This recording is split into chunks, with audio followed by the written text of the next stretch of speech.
जोंनि गसाइगाव जिल्ला हिसाबै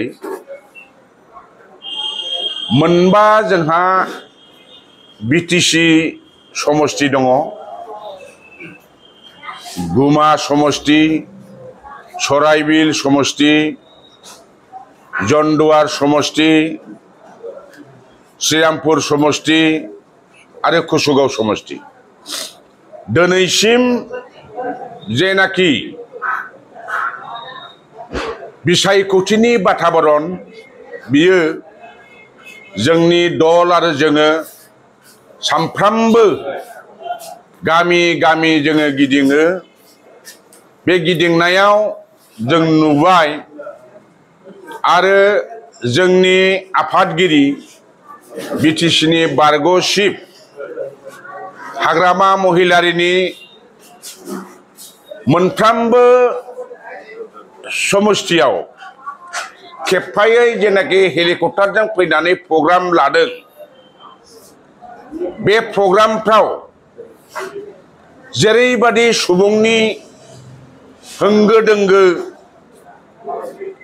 दैबाना बादि लोमसाव फैनाय जेरावबो बेखौ नुनानै जोङो जोंनि गसाइगाव समष्टिनि सिङाव थानाय मोनबा समष्टियावबो बिपिएफनि सायख'जानाय बिजाथियानो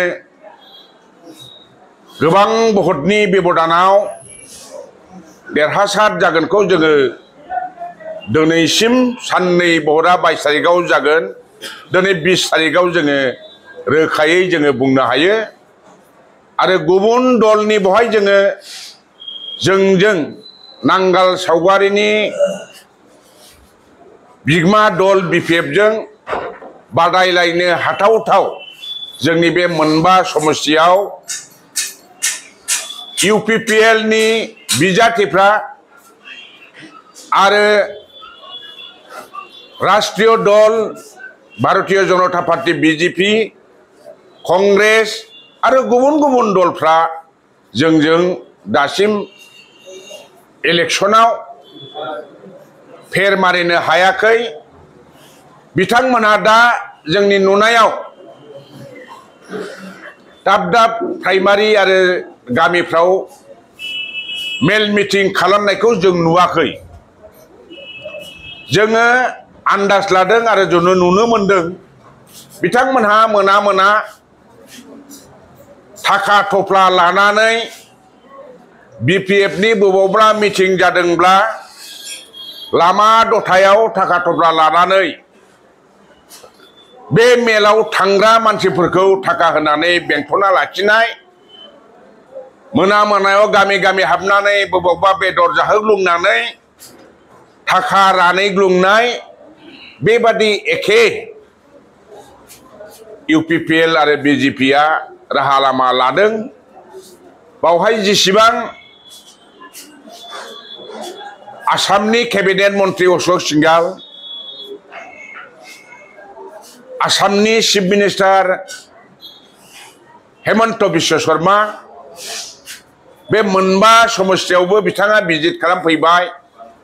किन्तु बिजेपिनि जेनाखि सुबुं सानखो सासे आसामनि चिफ मिनिस्टार फैनायाव जेरैबादि जानांगौमोन बेबादि जानायखौ जों नुवाखै। आरो बिथाङाबो बेखौ आन्दाज लालांदों निश्चय।